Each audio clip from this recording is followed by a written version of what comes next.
السلام علیکم ورحمۃ اللہ وبرکاتہ۔ نحمده ونصلي على رسوله الكريم اما بعد فاعوذ باللہ من الشیطان الرجیم بسم اللہ الرحمن الرحیم ان اللہ وملائکتہ یصلون علی النبی یا ایھا الذین آمنوا صلوا علیہ وسلموا تسلیما اللہم صل علی سیدنا مولانا محمد معدن الجود والکرم وآلہ الکرام وابنہ الکریم وبارک وسلم۔ سورہ بقرہ کی آیت نمبر 8 اور 9 انشاءاللہ العزیز اس کا ترجمہ اور مختصر تفسیر انشاءاللہ العزیز ہم سماعت کریں گے۔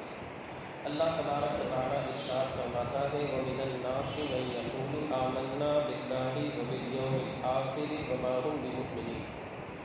امام علیہ سنت حضور اعلیٰ حضرت اشراء امام احمد رضا خان فاضل بریلوی علیہ الرحمٰن نے اس کا ترجمہ یہ کیا ہے، اور کچھ لوگ کہتے ہیں کہ ہم اللہ اور تیسرے دن پر ایمان لائے، حالانکہ وہ لوگ ایمان والے نہیں۔ کچھ لوگ کہتے ہیں کہ ہم اللہ اور تیسرے یعنی قیامت کے دن پر ایمان لائے، حالانکہ وہ لوگ ایمان لانے والے نہیں ہیں۔ آگے اللہ رب العزت ارشاد فرماتا ہے خادعون اللہ والذین آمنوا، فریب دیا چاہتے ہیں۔ حضور اعلیٰ حضرت نے یہی ترجمہ، یعنی وہ لوگ فریب دینا چاہتے ہیں، دھوکہ دینا چاہتے ہیں اللہ اور ایمان والوں کو۔ یہ منافقین کے تعلق سے بات چل رہی ہے کہ منافق لوگ جو ہیں وہ اللہ رب العزت اور مسلمانوں کو دھوکہ دینا چاہتے ہیں، اور حقیقت میں وہ لوگ فریب نہیں دیتے مگر اپنی جانوں کو، اور انہیں اس کا شعور بھی نہیں، یعنی وہ لوگ اپنے آپ کو دھوکہ دیتے ہیں اور انہیں اس کے بارے میں پتہ نہیں ہے کہ ہم اپنے آپ ہی کو دھوکہ دے رہے ہیں۔ میں نے اس سے پہلے بھی آپ حضرات کو بتایا تھا کہ سورہ بقرہ کی شروعات ہوتی ہے تو 4 آیتیں مسلمانوں کے تعلق سے ہیں، 2 آیتیں خالص کفار جو خالص کافر ہے، جو منافق کافر نہیں ہے ان کے تعلق سے، اور 13 آیتیں منافقوں کے تعلق سے اللہ رب العزت نے نازل فرمائے۔ آپ حضرات بھی تھوڑا سا غور کریں تو آپ اس نتیجے پر پہنچیں گے کہ جو خالص مومن ہیں ان کے تعلق سے 4 آیتیں، اور جو خالص کافر ہے ان کے تعلق سے 2 آیتیں، اور جو منافق یعنی ایمان ظاہر کرتا ہے اور دل کے اندر معاذ اللہ اس نے کفر کو چھپا کر کے رکھا ہے، ایسے بندے کے تعلق سے اللہ رب العزت نے 1 نہیں 2 نہیں بلکہ 13 آیتیں نازل فرمائے۔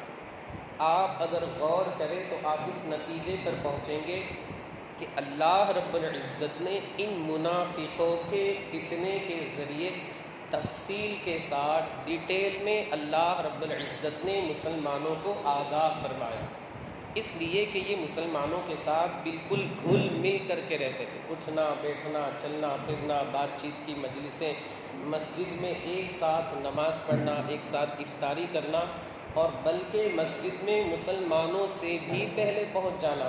تو اللہ رب العزت نے 13 آیتوں کے ذریعے تفصیل کے ساتھ ان کے فتنے کو آگاہ فرمایا کہ یہ ہیں ایسے لوگ ہیں کہ ظاہری طور پر ایمان کا اقرار کرتے ہیں، لیکن دل کے اندر انہوں نے کفر کو پال رکھا ہے، کفر کو چھپا رکھا ہے۔ اب اتنی ساری نشانیاں اللہ رب العزت نے ان 13 آیتوں میں واللہ علی کل شیء قدیر تک، جہاں پر 2 رکوع مکمل ہوتے ہیں وہاں تک اللہ رب العزت نے ان کے تعلق سے ارشاد فرمایا، اور مختلف نشانیاں بیان فرمائی۔ ان نشانیوں کی روشنی میں منافقوں کو مسلمانوں کے لیے عہد رسالت میں پہچاننا آسان ہو گیا، ان کے فتنے سے آگاہ کرنے کے لیے یہ جو آیات ہے آج بھی ہمارے لیے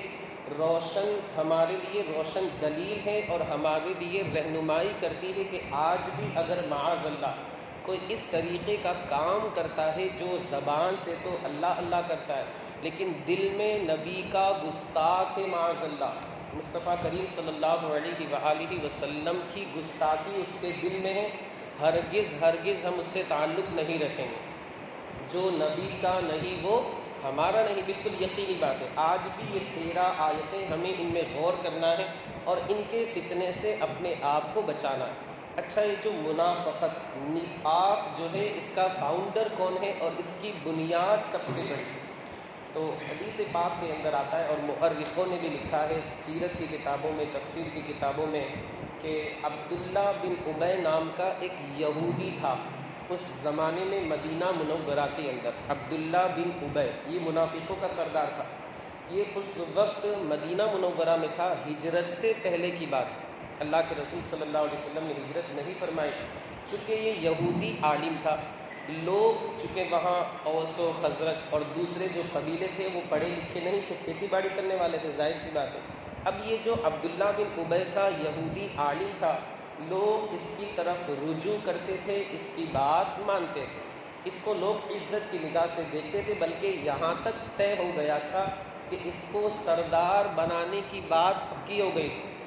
جو تاج بناتا ہے، تاج جو سر پہ بادشاہ رکھتے ہیں، جو تاج بناتا ہے اس کو آرڈر بھی باقاعدہ دے دیا گیا تھا کہ تمہیں تاج بنانا ہے، عبداللہ بن ابی کی گل پوشی ہونے والی ہے، اس کے سر پر تاج رکھا جائے گا، اور ہم اس کو اپنا سردار، پیشوا اور اپنا رہنما، لیڈر ماننے کے لیے تیار ہیں۔ ساری تیاریاں ہو گئی۔ اتنے میں آمنہ کے لال، عبداللہ کے پیارے، امام الانبیاء، سید الکونین، مختار کائنات، معراج کے دلہا، خاتم النبیین، جناب محمد الرسول اللہ صلی اللہ علیہ وآلہ وسلم مدینہ منورہ تشریف لے گئے۔ مدینہ منورہ کو اپنی قدم بوسی کا شرف عطا فرمایا۔ جس خاک پہ رکھتے تھے قدم سید عالم، اس خاک پہ قربا دل شیدا ہے ہمارا، حضور اعلیٰ حضرت فرماتے ہیں۔ تو جب اللہ کے رسول صلی اللہ علیہ وسلم تشریف لے گئے، آپ نے اسلام کی دعوت دی، بہت سارے لوگوں کے دلوں میں ایمانی نور جگمگانے لگا، اور جو اس کو سردار ماننے والے تھے عبداللہ بن ابی کو، تو ساری جو اس کی عزت تھی وہ ختم ہو گئی۔ اب وہ اندر ہی اندر جل رہا تھا کہ میری عزت ختم ہو گئی، اب میں اس کا بدلہ لوں گا، لیکن حضور صلی اللہ علیہ وسلم کے چاہنے والے عاشقان مصطفیٰ بڑی تعداد میں تھے، وہ کچھ نہیں کر سکتا تھا۔ تو اس نے اب یہ سوچا کہ میں زبان سے کلمہ پڑھ لیتا ہوں، دل میں کفر کو چھپا کر کے رکھتا ہوں، اور اسلام کو تکلیفیں پہنچاتا رہوں گا۔ اسی دن سے یہ کفر کی، یہ نفاق کی بنیاد پڑی۔ اس کا معمول یہ تھا کہ مسلمانوں کے پاس آتا تو حضور صلی اللہ علیہ وآلہ وسلم کی تعریف کرتا کہ ہاں ان کے اندر یہ خوبیاں ہیں، یہ اوصاف ہے، یہ اچھائیاں ہیں، توریت کے اندر بھی میں نے پڑھا ہے۔ اور جب اپنی جماعت والوں کے پاس جاتا، کفار کے پاس جاتا، تو کہتا کہ یہ تو معاذ اللہ حضور صلی اللہ علیہ وسلم کی شان میں گستاخی کرتا، بس اتنا آپ سمجھ لیں۔ تو اس طریقے سے منافقت کی بنیاد پڑی کہ زبان سے اقرار ایمان کا، اور دل میں نفاق مصطفیٰ کریم صلی اللہ علیہ وآلہ وسلم کا۔ اسی زمانے سے یہ نفاق کی، کفر کی بنیاد پڑی۔ نفاق کی، کفر تو بہت پہلے ہی سے تھا، لیکن نفاق کی، منافق جسے کہا جاتا ہے، اسی زمانے سے اس کی بنیاد پڑی۔ ان لوگوں نے کہا کہ آمنا باللہ وبالیوم الآخر، جب بھی کسی سے ملتے مسلمان سے تو کہتے کہ ہم اللہ پر بھی ایمان لاتے ہیں، قیامت کے دن یوم آخر پر بھی ایمان لاتے ہیں۔ اچھا، اللہ اور یوم آخرت کہنے کا مقصد کیا تھا؟ حضور کا نام یہ لوگ کیوں نہیں لیتے؟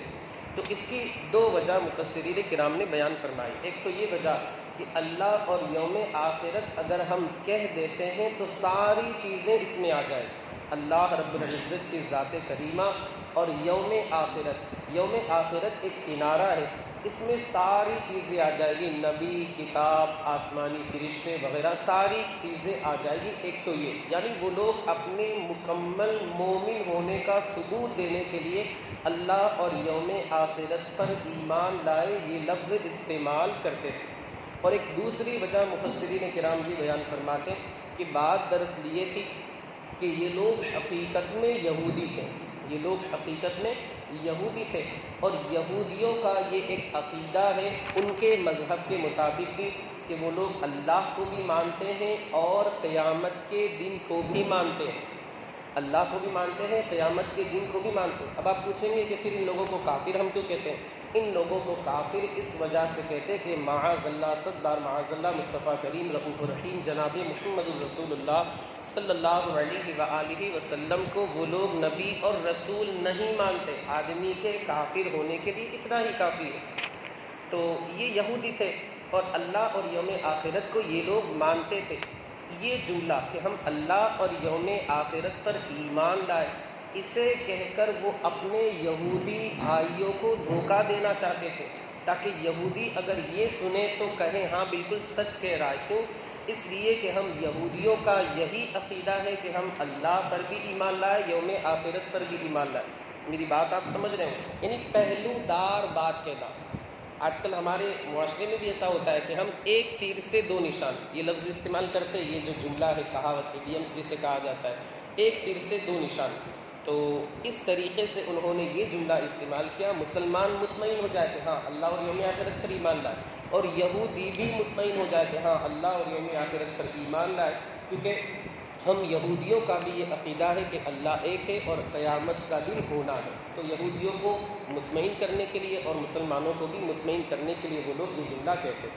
اب یہاں پر نفاق فرمایا ہے، بخاری شریف کی حدیث پاک ہے، علامت المنافقی ثلاثن، اور کسی جگہ 4 فرمایا گیا، اذا حدث کذبا، اذا حدث کذبا، واذا وعد اخلف، واذا اؤتمن خان، کہ منافق کی 4 علامتیں ہیں، 4 نشانیاں ہیں۔ جب بات کرے تو جھوٹ بولے، جب کبھی کچھ بحث و مباحثہ کرے تو گالیاں بکے، جب کوئی وعدہ کرے تو وعدہ خلافی کرے، اور جب اسے امین بنایا جائے یعنی اسے امانت دی جائے تو امانت میں خیانت کرے۔ شارحین حدیث، محدثین کرام، حدیث پاک کا ایکسپلینیشن کرنے والے حضرات جو ہے وہ یہ فرماتے کہ اس نفاق سے مراد نفاق عملی ہے، اعتقادی نہیں ہے۔ یعنی عمل کے اعتبار سے وہ بندہ منافق ہے، یہ نہیں کہہ سکتے کہ یہ پکا منافق ہے، ورنہ تو آج بہت سارے لوگ منافق ہو جائیں، بہت سارے سنی مسلمان بھائی بھی جھوٹ بولتے ہیں، اور معاذ اللہ کچھ لوگ گالی بھی دیتے ہیں، کچھ لوگ وعدہ خلافی بھی کرتے ہیں، کچھ لوگ خیانت بھی کرتے ہیں۔ تو اس نفاق سے مراد نفاق عملی ہے، عمل کے اعتبار سے ہی بندہ اس طریقے کے کام کر رہا ہے، اور عقیدے کے اعتبار سے تو مصطفیٰ کریم کا ماننے والا ہے، یہ ہے کہ اس کا عمل جو ہے وہ مصطفیٰ کریم کی سنت پر عمل نہیں کر رہا۔ تو ہمیں چاہیے کہ ہم منافق عملی ہونے سے بھی پرہیز کریں۔ مصطفیٰ کریم جسے منافق فرما دے، اللہ اکبر، اور ہم وہی کام کریں مصطفیٰ کریم کی سنتوں کو چھوڑ کر، تو ہم سے بڑا سمجھ لیجئے بے عمل کوئی بندہ نہیں ہوگا۔ جھوٹ سے بھی بچنا ہے، خیانت سے بھی بچنا ہے، گالی گلوچ سے بھی بچنا ہے، اور وعدہ خلافی سے بھی ہمیں اپنے آپ کو بچانا ہے، تاکہ ہم نفاق عملی سے بھی بچ جائیں۔ آگے اللہ رب العزت نے ارشاد فرمایا کہ وہ لوگ اللہ کو اور مومنوں کو دھوکہ دیتے ہیں، منافقین اللہ کو اور مومنوں کو دھوکہ دیتے ہیں۔ مفسرین کرام فرماتے کہ اللہ رب العزت کی ذات کو کوئی دھوکہ دے ہی نہیں سکتا، اللہ کو کوئی دھوکہ دے ایسا نہیں ہو سکتا، تو پھر قرآن مقدس میں بھی فرمایا گیا۔ تو مفسرین کرام فرماتے کہ یہ لوگ اپنی سمجھ، اپنی چھوٹی سی سوچ اور اپنی دانست اور فہم کے مطابق یہ سمجھتے ہیں کہ ہم معاذ اللہ، ہم نے رسول اللہ، مومنوں کو اور دیگر تمام لوگوں کو معاذ اللہ، 100 بار معاذ اللہ، ان کے کہنے کے مطابق ہم نے دھوکے میں ڈال دیا، بے وقوف بنا دیا، حالانکہ یہ لوگ ایسا ہرگز کر ہی نہیں سکتے۔ اللہ رب العزت کو خوب معلوم ہے کہ یہ لوگ دھوکہ دے رہے ہیں، اسی طرح مسلمانوں کو بھی خوب معلوم ہے کہ یہ لوگ دھوکہ دے رہے ہیں۔ مصطفیٰ کریم صلی اللہ علیہ وآلہ وسلم بھی یقینی طور سے جانتے ہیں کہ یہ لوگ دھوکہ دے رہے ہیں، مگر اپنی سمجھ کے مطابق یہ لوگ یہ سمجھتے ہیں کہ ہم نے اللہ رب العزت کو دھوکہ دے دیا، اللہ رب العزت کو کوئی دھوکہ نہیں دے سکتا۔ وہ لوگ دھوکہ دے رہے ہیں یقینی طور سے، اللہ تعالیٰ فرماتا ہے کس کو دے رہے، لیکن اپنی ذات کو دے رہے، حالانکہ انہیں اس کا پتہ نہیں ہے کہ خود دھوکہ کھا رہے ہیں، مگر اس کے باوجود انہیں ذرہ برابر بھی اس کا احساس تک نہیں ہے۔ مفسرین کرام فرماتے ہیں یہاں پر اللہ کو دھوکہ دینے سے مراد رسول اللہ کو دھوکہ دینا ہے۔ کیوں؟ اس لیے کہ قرآن مقدس میں بہت سارے مقامات پر فرمایا گیا، من یطع الرسول فقد اطاع اللہ، جس نے رسول کی اطاعت کی اس نے اللہ کی اطاعت کی۔ اب جو بندہ معاذ اللہ اللہ کو دھوکہ دے گا، گویا کہ اس نے رسول اللہ کو دھوکہ دیا، جس نے رسول اللہ کو دھوکہ دیا اس نے اللہ رب العزت کو دھوکہ دیا، کہ بخدا خدا کا یہی ہے در، نہیں اور کوئی مفر مکر، جو وہاں سے ہو یہی یہاں کے ہو، جو یہاں نہیں تو وہاں ہے۔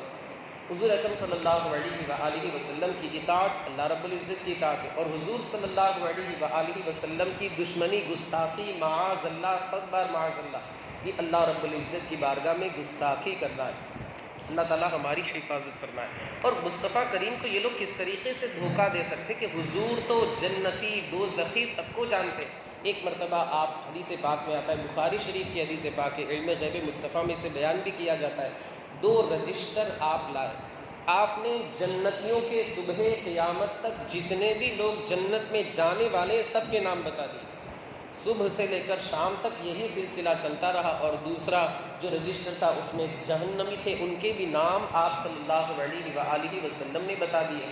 اسی طرح آپ نے یہ ارشاد فرمایا کہ حسن اور حسین جنتی نوجوانوں کے سردار ہے، فاطمہ زہرا میری جو بیٹی ہے جنتی خواتین کی سردار ہے۔ تو جو ذات اللہ رب العزت نے جنہیں علم غیب عطا فرمایا ہو، کیا ان منافقوں کی بات، جو اس زمانے کے جو منافقین تھے، ان کے دلوں کے حال کو اللہ کے رسول صلی اللہ علیہ وسلم نہ جانے؟ ایسا ہرگز نہیں ہو سکتا۔ اللہ کے رسول صلی اللہ علیہ وسلم یقینی طور سے جانتے تھے، بلکہ حضور کے غلام کے تعلق سے اللہ کے رسول صلی اللہ علیہ وآلہ وسلم نے خود عام مومنین کے تعلق سے ارشاد فرمایا کہ اتقوا فراست المؤمن فإنه ينظر بنور اللہ، مومن کامل کی فراست سے ڈرو، بچو، اس لیے کہ وہ اللہ کے نور سے دیکھتا ہے۔ جو مومن کامل اس کو پتہ چل جاتا ہے۔ عثمان غنی کی بارگاہ میں ایک صاحب آئے، عثمان غنی نے ارشاد فرمایا تمہاری آنکھوں نے زنا کیا ہے۔ تو انہوں نے کہا کہ کیا اللہ کے رسول صلی اللہ علیہ وسلم کی تشریف، اس دنیا سے تشریف لے جانے کے بعد بھی وحی کا سلسلہ شروع ہوا ہے؟ تو حضرت عثمان غنی نے ارشاد فرمایا نہیں، وحی کا سلسلہ تو ختم ہو گیا، لیکن میری نگاہوں نے دیکھا کہ تمہاری آنکھوں نے بد نگاہی کی ہے، کسی کو بری نظر سے دیکھا ہے، میں نے جان لیا۔ اس لیے کہ اللہ کے رسول کی حدیث پاک ہے اتقوا فراست المؤمن فإنه ينظر بنور اللہ، مومن کی فراست سے ڈرو، بچو، اس لیے کہ وہ اللہ کے نور سے دیکھتا ہے۔ تو یہ مومن کامل کا حال ہوتا ہے۔ جب مومن کامل کا یہ حال ہے تو آقا کریم صلی اللہ علیہ وآلہ وسلم سید المرسلین کا عالم کیا ہوگا جب ان کے گدا بھر دیتے ہیں شاہان زمانہ کی جھولی۔ بلکہ یہاں تک فرمایا گیا، مفسرین کرام یہ فرماتے ہیں کہ مومن تو مومن ہے، جو جانور کسی کامل مومن کی صحبت میں رہتا ہے اسے بھی پتہ چل جاتا ہے کہ کون سچا مومن ہے، کون جھوٹا، کون کفر کرنے والا ہے۔ حضرت سفینہ ایک صحابی رسول ہے، ایک جگہ جنگل میں جا رہے تھے تو ایک شیر آپ پر حملہ کرنے کے لیے آیا۔ حضرت سفینہ نے ارشاد فرمایا خبردار میں محمد الرسول اللہ کا غلام۔ جو ہی آپ نے یہ ارشاد فرمایا وہ سمجھ گیا اور آپ کے پاس قریب آ گیا اور دم ہلانے لگا، محبت کا اظہار کرنے لگا۔ تو جانور بھی جانتے ہیں۔ اور اسی طرح ابو لہب کا بیٹا عتبہ جو کہ حضور کے شان میں گستاخی کیا کرتا تھا، تو رات میں یہ لوگ کہیں پر گئے، حضور نے اسے دعائے ہلاکت دی تھی، رات میں کہیں پر انہوں نے قیام کیا، کہیں پر ٹھہرے ہوئے تھے۔ تو یہ جو عتبہ تھا اس کو چاروں طرف انسان ہی انسان تھے، اس کے دفاع کے لیے، بچاؤ کے لیے کہ اسے کوئی شیر وغیرہ نہ پھاڑ کھائے، کیونکہ حضور نے اس کے لیے دعائے ہلاکت کی تھی اور یہ تباہ ہو کر کے رہے گا اور کوئی نہ کوئی پھاڑ کھانے والا درندہ اسے مار کر کے رہے گا۔ خیر اس کے ارد گرد بہت سارا سامان رکھ دیا گیا، بہت سارے لوگ سوئے۔ رات جب ہوئی ایک شیر آیا، لوگوں کو اس نے سونگھا، بالآخر بیچ میں گیا وہ بندہ کہہ رہا، وہ جو شیر تھا، وہ جانور تھا، بیچ میں گیا اور عتبہ جو سب کے بیچ میں سویا ہوا تھا، ساز و سامان کے بیچ میں سویا تھا، اسے سونگھ لیا اور سمجھ گیا مصطفیٰ کریم کا یہی سب سے بڑا دشمن ہے، اسے اس نے پھاڑ دیا اور اسے ہلاک کر دیا۔ تو شیر بھی جانتا ہے کہ کون مصطفیٰ کریم کا غلام ہے، کون مصطفیٰ کریم کا دشمن ہے۔ جب جانور کا یہ عالم ہے کہ محمد عربی صلی اللہ علیہ وآلہ وسلم کے غلام کو اور دشمن کو جان لیتا ہے، تو مصطفیٰ کریم بھی یقینی طور سے جانتے ہیں کہ کون میرا سچا غلام ہے اور کون نفاق کا اظہار کرنے والا ہے۔ تو یہ جو منافق کہتے ہیں کہ ہم نے اللہ اور اس کے رسول کو معاذ اللہ دھوکہ دے دیا، تو وما یشعرون، انہیں اس کا پتہ نہیں ہے، حالانکہ وہ خود اپنی ذات کو دھوکہ دینے والے ہیں۔ مولا عز و جل ہمیں، آپ کو اور ساری دنیا کے خوش عقیدہ مسلمانوں کو مصطفیٰ کریم صلی اللہ علیہ وآلہ وسلم کی سنتوں کے مطابق زندگی کے شب و روز گزارنے کی توفیق رفیق عطا فرمائے۔ وصلی اللہ تعالی علی خیر خلقہ ونور عرشہ سیدنا مولانا محمد وعلی آلہ واصحابہ اجمعین برحمتک یا ارحم الراحمین۔